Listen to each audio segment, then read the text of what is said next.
Welcome to HFY Galaxy Tales. Like this video and subscribe the channel for more HFY stories. Look, I need you to understand something before we start. I am Krevath, Senior Archivist of the Temporal Linguistics Bureau, and I have been documenting dead languages for 743 cycles. 743. I have watched entire civilizations fold their tongues into silence. I have catalogued the last whispers of species who forgot how to speak to each other. But nothing, and I mean absolutely nothing, prepared me for the day a human female named Mira Castellan walked into Archive Room 12 and broke the universe. Let me set the scene for you, because this matters. Archive Room 12 was not special. It contained the usual garbage, historical texts, obsolete grammar systems, the kind of material that scholars pretend to care about but really just collect dust. The room smelled like old data crystals and regret. I was having a perfectly boring afternoon, which, given my line of work, was exactly what I wanted. Then she arrived. Mira Castellan. Human. About 30 solar cycles old by their reckoning. Brown hair tied back in what they call a ponytail, which I still find ridiculous because it looks nothing like an actual tail. She wore those strange human leg coverings, jeans I think, and a shirt with some faded text about a band called the Rolling Stones. I have no idea what that means. Probably some Earth thing. She had clearance, level 7 diplomatic access, which meant someone important wanted her looking through our archives. Fine. Humans have been poking around our historical records for months, ever since they joined the Galactic Council. Eager little creatures, always wanting to learn, always asking questions. Honestly, it was exhausting. Can I help you? I asked, not looking up from my cataloging tablet. I was in the middle of indexing Vorthian death poetry, which is exactly as depressing as it sounds. Yeah, hi, she said, way too cheerfully for someone entering a room full of extinct languages. I am looking for anything you have on the Eldertongue. The original one, not the derivative forms. I looked up. Slowly. The Eldertongue? I repeated, making sure I heard correctly. Yes. The Eldertongue. My department received a partial transmission, we think it is authentic, and I want to cross-reference the syntax patterns. Now, here is where I should have said no. Here is where I should have explained that the Eldertongue was not just filed away in some dusty corner.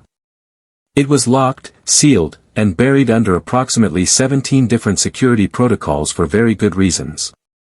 The Eldertongue was the first language, the foundational code that every other language in the galaxy descended from. It was not a toy. It was not research material for an enthusiastic human anthropologist. But she had level 7 clearance. And I was tired. And, honestly, I thought, what is the worst that could happen? She would look at some old text, get confused by the grammar structure, and leave. Humans were smart, sure, but they had only been speaking for what, 200,000 years. The Eldertongue was older than stars. So I took her to the vault. The walk took about 6 minutes through the winding corridors of the archive. Mira kept asking questions, rapid fire, about preservation methods, about how many languages we had catalogued, about whether we had samples of Carvian war chants. I answered in grunts and single syllables. I was not being paid enough for conversation. We reached the vault door. Heavy. Metal. Covered in warnings in 47 different languages. Mira read a few of them aloud, giggling. Danger, cognitive hazard. What does that even mean? It means do not read anything without supervision, I said flatly, pressing my appendage to the biolock. The door hissed open, and cold air rolled out like a sigh. Inside, the vault was small, just one pedestal in the center with a containment field glowing softly around a single tablet. The tablet itself looked unimpressive, just a flat rectangle of dark stone with engravings that seemed to shift when you were not looking directly at them. That is it? Mira asked, stepping closer. That is the Eldertongue. A fragment, I corrected. 7 lines. That is all that survived. The rest was lost when the civilization that spoke it collapsed. What happened to them? I shrugged, which for my species involves moving 3 shoulder joints in sequence. No one knows. They vanished. Completely. Just left their language behind like a ghost.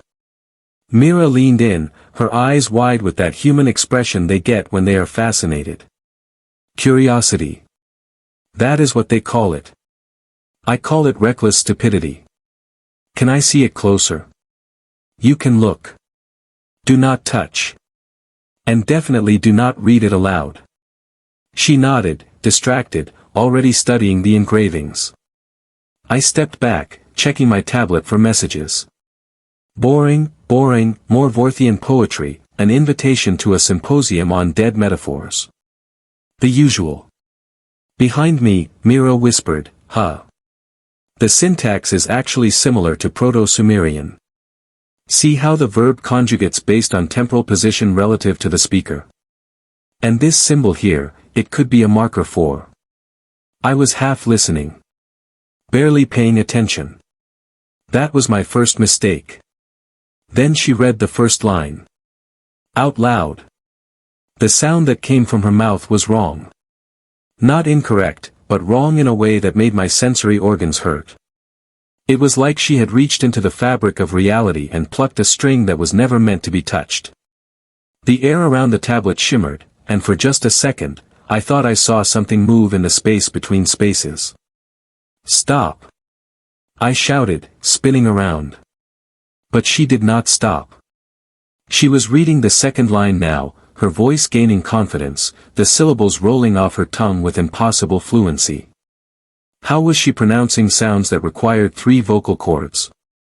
Humans only had 2. The containment field flickered. Once. Twice. And then she read the third line. The moment the last syllable left her lips, everything went silent. Not quiet. Silent.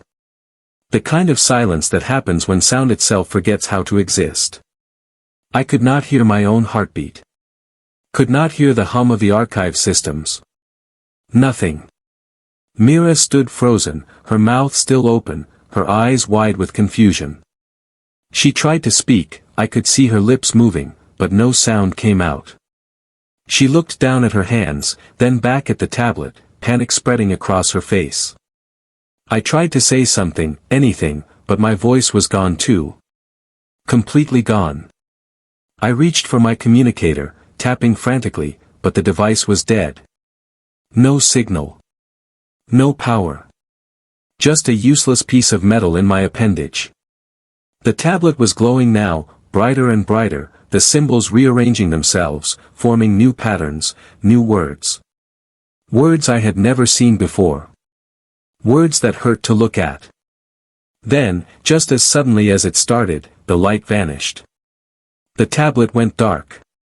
The containment field collapsed. And sound rushed back into the world like a wave. Mira gasped, stumbling backward. What just happened? I did not answer. I was too busy running diagnostics on my communicator, trying to figure out why it had failed. But the device was fine. Fully functional. So why had it stopped working? That is when I noticed the silence again. Different this time. Specific. I tapped the language setting on my communicator. Vorthian. Carvian. Turellian. Standard Galactic. I cycled through every language in the database. Every single one returned the same error message. Language file corrupted. Unable to process. No, I whispered. No. I looked at Mira, who was staring at the tablet with horror dawning on her face.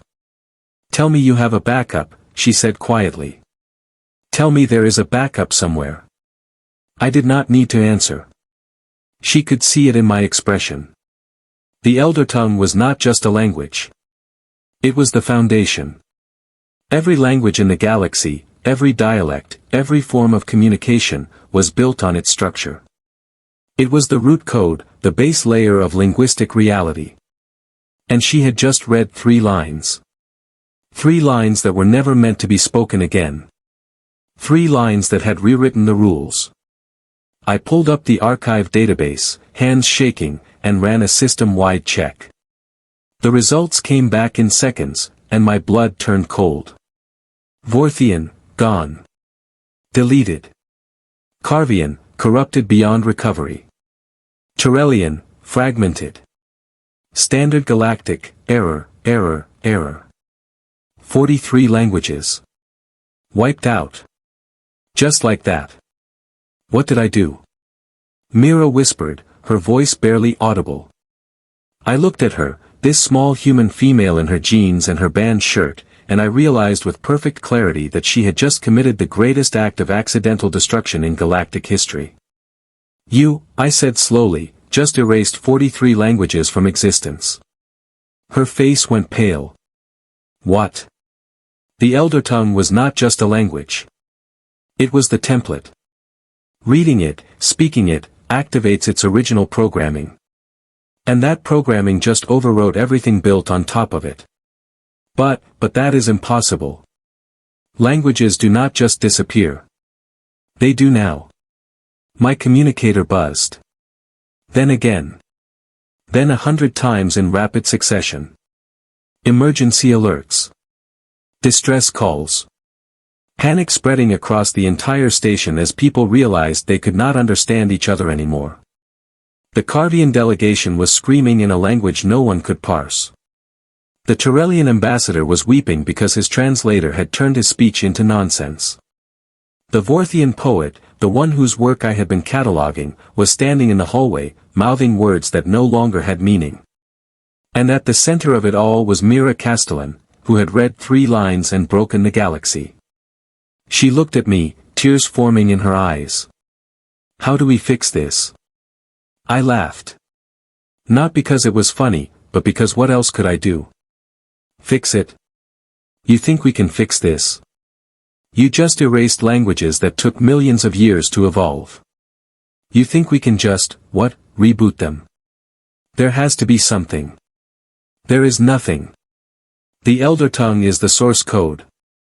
You do not just edit source code and expect everything to work. She grabbed my arm, and I was too shocked to pull away. Then we find someone who can. There has to be linguists, experts, someone who knows how to rebuild reality. I snapped. Because that is what you are asking for. But even as I said it, something occurred to me. A terrible, stupid, absolutely insane idea. If the Eldertongue was the source code, and speaking it had caused this mess, then maybe, just maybe, we could use it to fix things too. The tablet was still there. Still intact despite everything. And there were 4 more lines. 4 more pieces of the puzzle. I looked at the stone rectangle, sitting innocently on its pedestal, and I felt something I had not felt in 700 cycles. Fear. Real, genuine, primal fear. Can you read the rest? I asked quietly. Mira blinked. What? The tablet. There are 7 lines. You read 3. Can you read the other 4? She stared at me like I had just suggested she jump into a star. Are you insane? I just destroyed 43 languages. And you want me to read more? It is the only option we have. That is the worst option. It is the only option, I repeated, more firmly this time. Around us, the station was descending into madness. I could hear screaming now, actual physical screaming, as people who had never experienced the inability to communicate suddenly found themselves trapped in linguistic isolation. The Carvians were pounding on walls. The Turelians were huddled in corners, rocking back and forth. The Vorthians had stopped singing entirely, which was somehow worse than the screaming.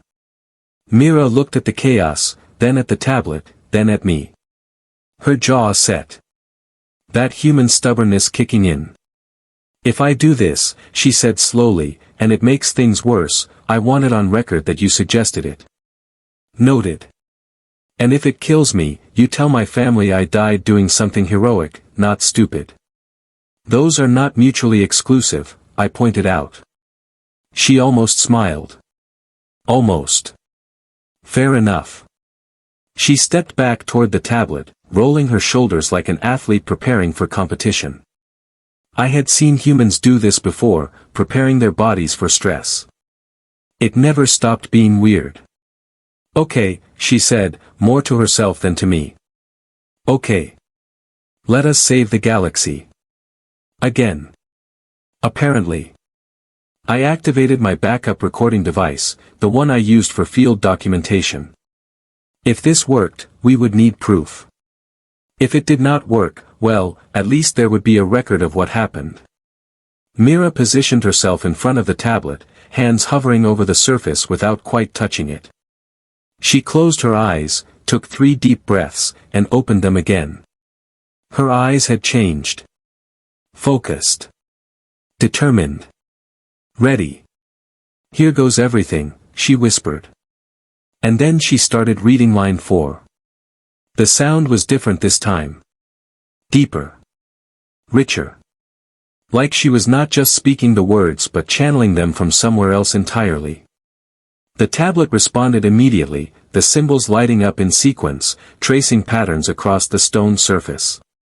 I watched, helpless, as reality began to bend around her voice. The air shimmered. The walls rippled. Even gravity seemed uncertain for a moment. She moved to line 5 without pausing, her confidence growing with each syllable. The words flowed from her mouth like water, smooth and inevitable. How was she doing this? How was a human, with their limited vocal range and their young species, managing to speak a language that predated civilizations? Then I saw it. Her eyes. They were glowing. Faintly, but definitely glowing. The same soft light as the tablet. The Eldertongue was not just being spoken. It was speaking through her. Line 6 began, and the entire room started to shake. Not violently, but rhythmically, like a heartbeat.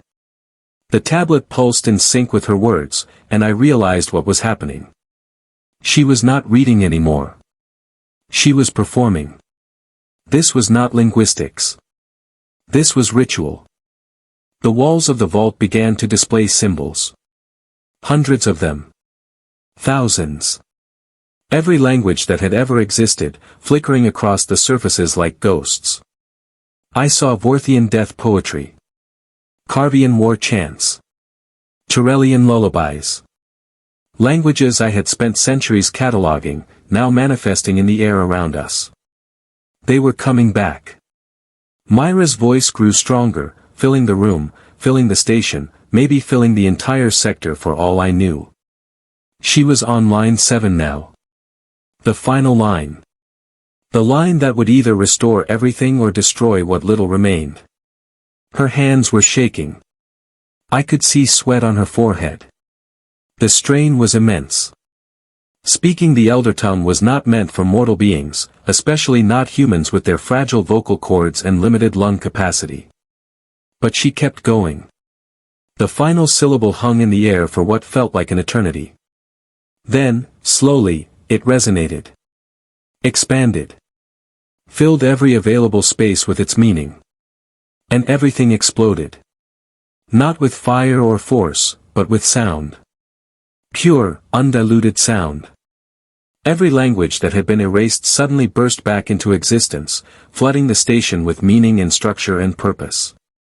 I heard Vorthian and Carvian and Turellian and 100 others, all speaking at once, all perfectly comprehensible, all restored. The light from the tablet blazed so bright I had to shield my eyes. When it finally faded, I blinked away the spots and looked around. The vault was intact.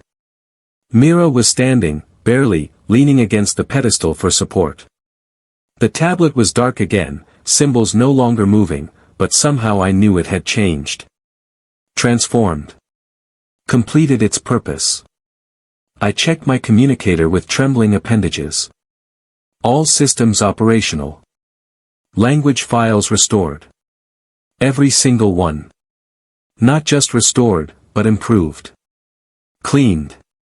Perfected. Did it work? Mira asked weakly, her voice hoarse. Check your translator. She fumbled with her earpiece, nearly dropping it twice before getting it in place.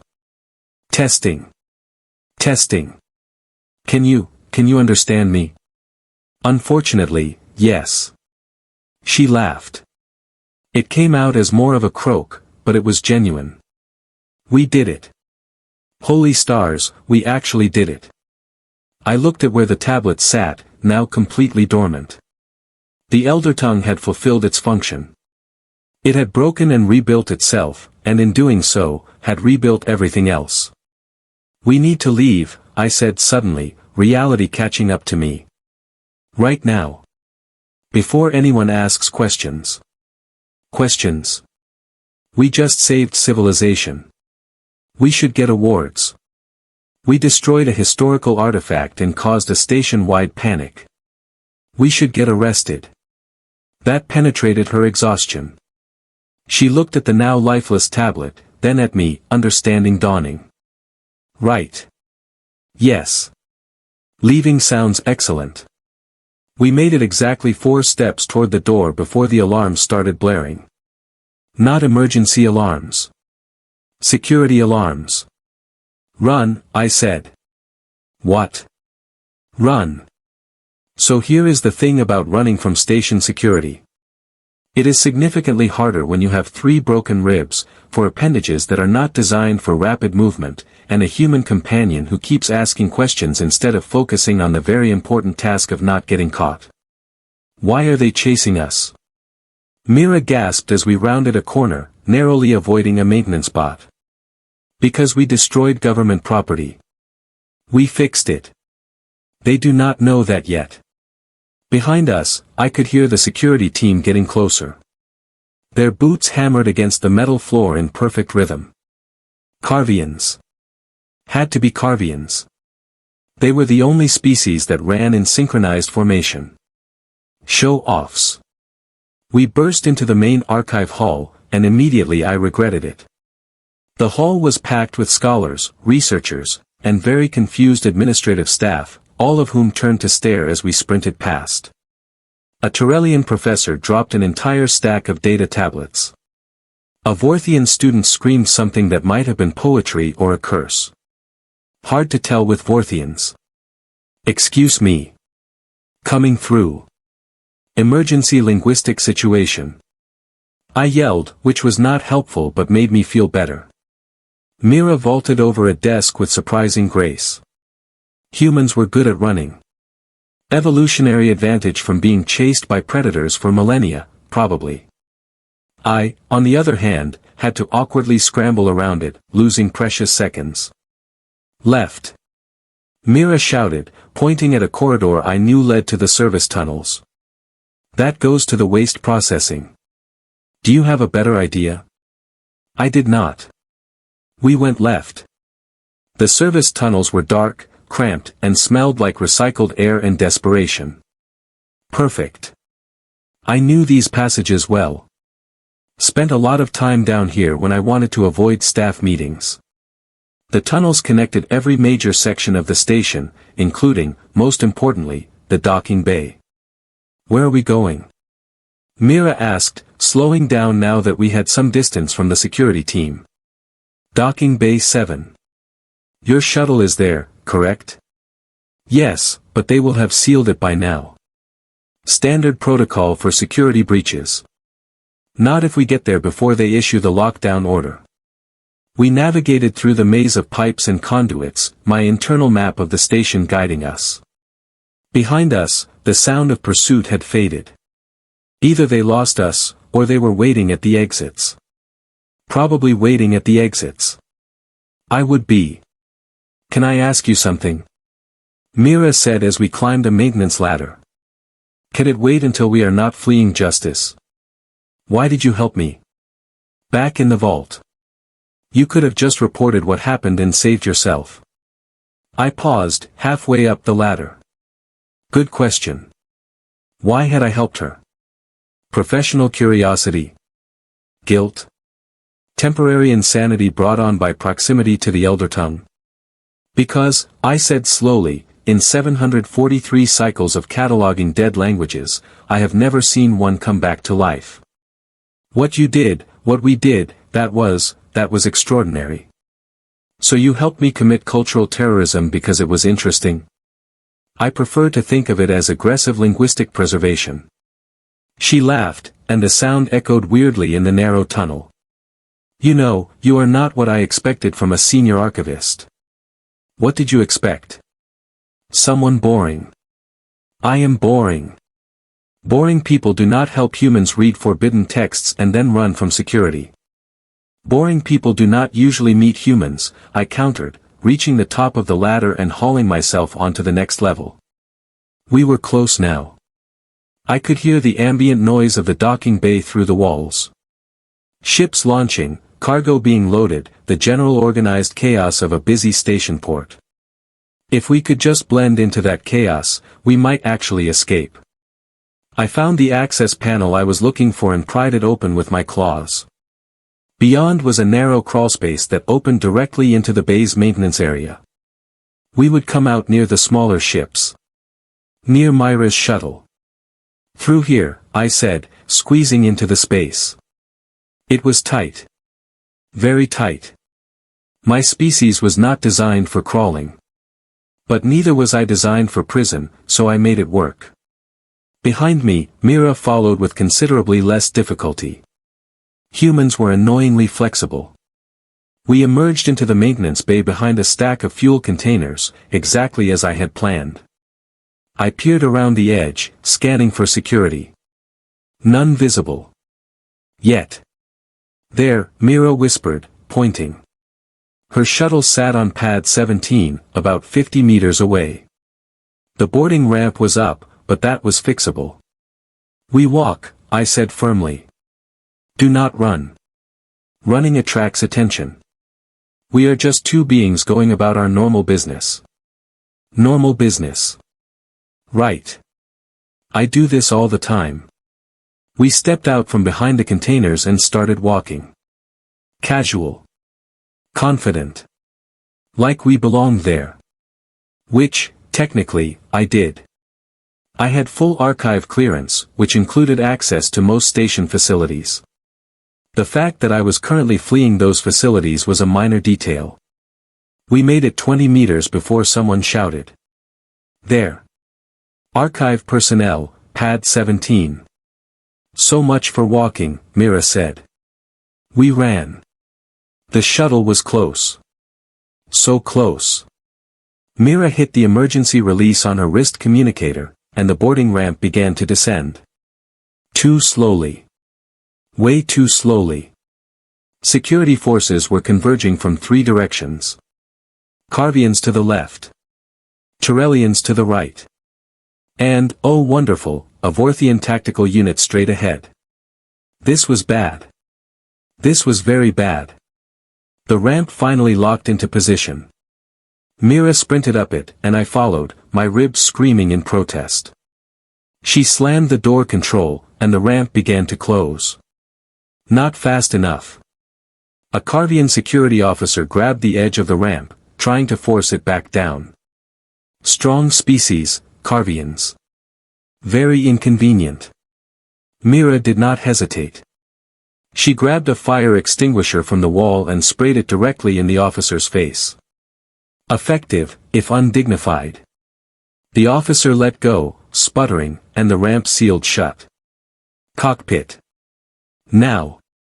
Mira yelled, already running. I stumbled after her, collapsing into the co-pilot seat as she fired up the engines. The shuttle shuddered to life, systems coming online with encouraging beeps and whirs. Strap in, she said, her fingers dancing across the controls. Are you qualified to pilot under combat conditions? I am about to find out. The shuttle lurched forward, lifting off the pad with none of the grace of a professional pilot. We wobbled. We spun slightly. But we were airborne, and that was what mattered. Warning klaxons blared as we accelerated toward the bay exit. The massive doors were closing. Standard lockdown procedure. We had maybe 10 seconds before they sealed completely. We are not going to make it, I said, watching the gap shrink. Yes, we are. The gap is too narrow. Then we will make it narrower. She rolled the shuttle 90 degrees, turning us sideways, and punched the thrusters. We shot through the closing doors with approximately 3 centimeters of clearance on each side. I know because I measured it later. For the report I will never file. We cleared the station, and Mira let out a whoop of triumph. We made it. We actually made it. I was too busy trying not to vomit to respond. My species does not handle rapid acceleration well. Station security is hailing us, she said, glancing at the comm panel. Should I answer? Absolutely not. They are threatening to disable our engines. They will not. Too much paperwork. I hoped. She angled us away from the station, toward open space. 3 security ships launched in pursuit, but they were heavy patrol craft. Built for intimidation, not speed. We could outrun them. Probably. Charging the hyperspace drive, Mira announced. 30 seconds. Where are we going? Anywhere but here. Fair point. The security ships were firing warning shots now. Not at us, just near us. Trying to scare us into stopping. It might have worked if I had not just watched this human speak a language that broke reality. Warning shots were not particularly intimidating after that. 20 seconds. One of the ships changed tactics, moving to intercept our trajectory. Smart. Annoying, but smart. Mira. I see it. Adjusting course. She banked hard, and I was thrown against the restraints. My ribs did not appreciate that. I was going to need medical attention. Eventually. If we survived. 10 seconds. The intercepting ship was close now. Too close. I could see the pilot, a Carvian, gesturing frantically for us to stop. 5 seconds. Mira. Trust me. That has not worked out well so far. 4. 3. 2.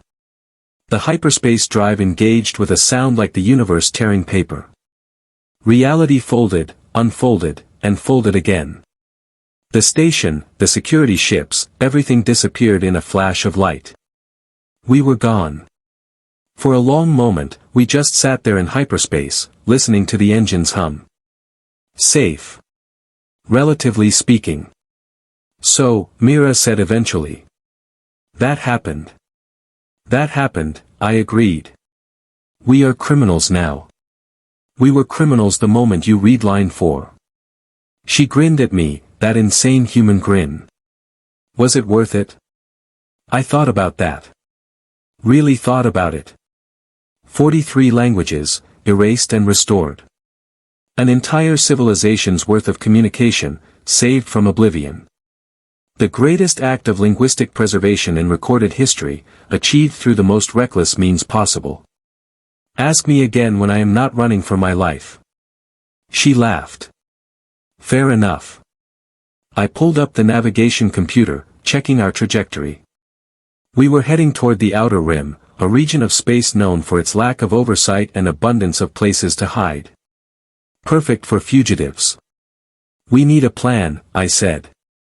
The Temporal Linguistics Bureau will not stop looking for us. Neither will station security. We destroyed an artifact, triggered a panic, and assaulted an officer with a fire extinguisher.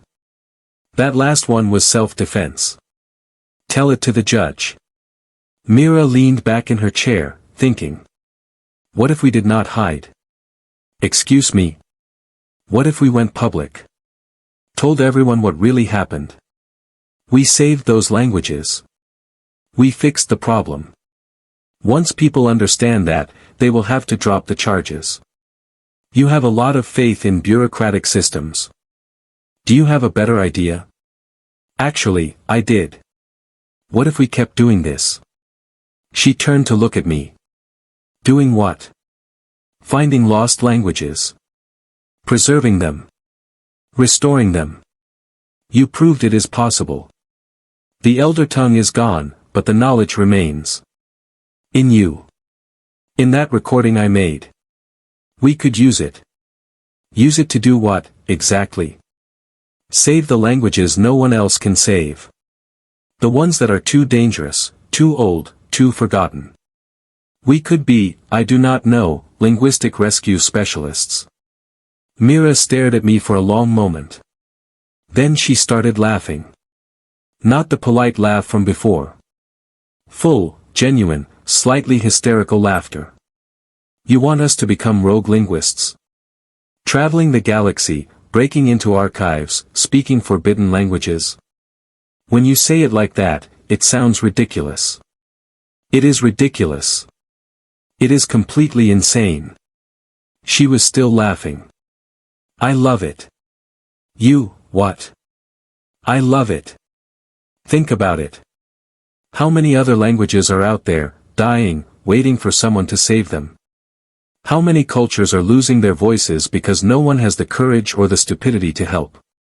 We would be fugitives. We already are fugitives. We would have no official support. We already have no official support. We could die. Everyone dies eventually. She grinned at me. Might as well die doing something interesting. I looked at this human, this absolutely insane human, and I realized she was serious. She wanted to do this. Wanted to turn our criminal flight into some kind of mission. And the worst part? I wanted to do it too. 743 cycles of sitting in archives, cataloging dead languages, filing reports that no one read. 743 cycles of watching civilizations fade away, their voices lost to time. But not anymore. We will need resources, I said slowly. Equipment. Access to restricted databases. I know people. Researchers who would help us. Quietly. We will need to stay ahead of the authorities. I am good at running. Apparently.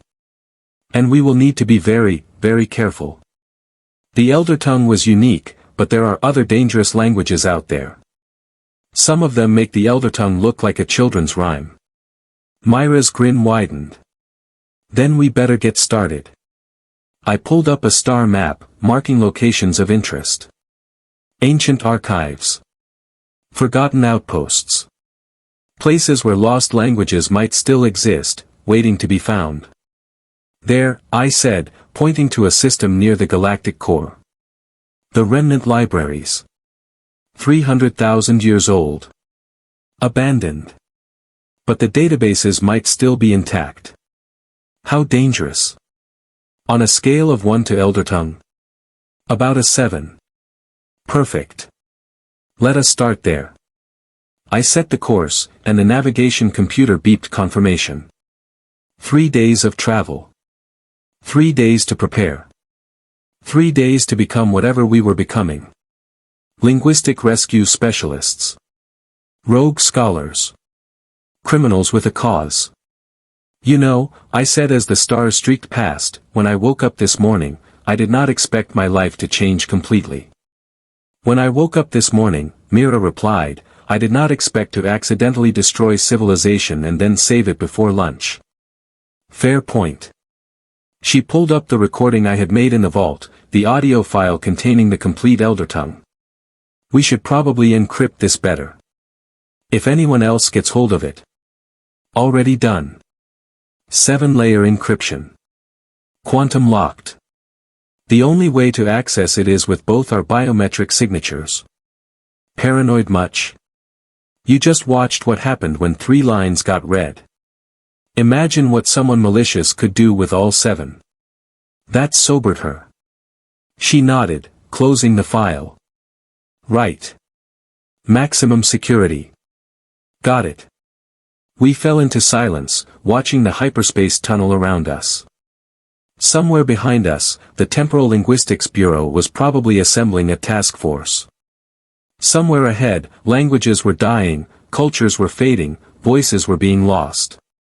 And somewhere in between, a human and an archivist were planning to do something about it. "Hey, Krevath," Mira said quietly. "Yes. Thank you. For helping me. For believing me. For, not turning me in. I considered that. Thank you for reading 3 lines and breaking the galaxy. It was the most interesting day I have had in 7 centuries." She smiled. "Here is to many more interesting days. Here is to not getting killed during them. Deal." The shuttle hummed onward, carrying us toward the remnant libraries, toward our new lives as fugitive linguists, toward whatever came next. Behind us, 43 languages spoke again, stronger than ever. Ahead of us, countless more waited for salvation. And in the middle, 2 very unlikely partners who had just learned the most important lesson the Eldertongue had to teach. Sometimes, breaking the rules is the only way to fix what is broken. Sometimes, 3 lines are all it takes to change everything. And sometimes, the best stories start with someone reading something they should not. The galaxy was about to learn that lesson the hard way.